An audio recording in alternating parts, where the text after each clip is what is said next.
யாரு? அவங்களுக்கு ஜாதி தெரியாது, மதம் தெரியாது, பயம்னா என்னன்னே தெரியாது. தைரியத்தை தவிர எதுவும் அறியாத கண்களை முதல் முறையா பயம் மேகங்கள் சூழ்ந்துச்சு. இதெல்லாம் செஞ்சது யாரு? ரொம்ப பெரிய கதை சாமி.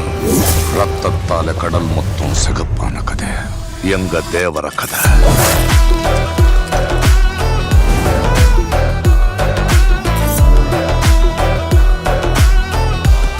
மனுஷனுக்கு வாடுற அளவுக்கு தைரியம் இருந்தா போதும், கொள்ற அளவுக்கு தேவையில்லை. இல்ல முடியாதுன்னு இதுக்கு மேலையும் அதே தைரியத்தோட இருந்தா அந்த தைரியத்தோட திருப்பயமா மாறுவேன்.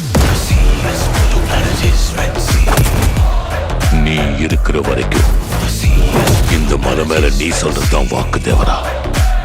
தேவராவை கொல்லணும்னா சரியான சமயம் மட்டும் இல்ல, சரியான ஆயுதமும் கிடைக்கணும்.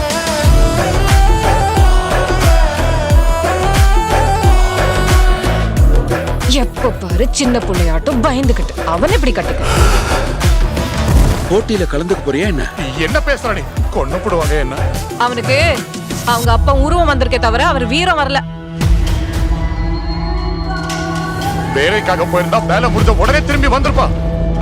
முரட்டு புடிவானத்துல போயிருக்கா அவனோட பையன்.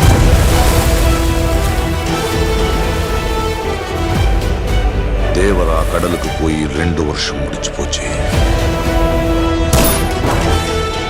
கண்ணை மூடினாலும் திறந்தாலும் கடலை கடையில பார்த்துதான் கண்ணு முன்னால நிக்குது. பயத்தை மறந்து எப்பவாவது தப்பான வேலைக்காக கடல்ல இறங்கினா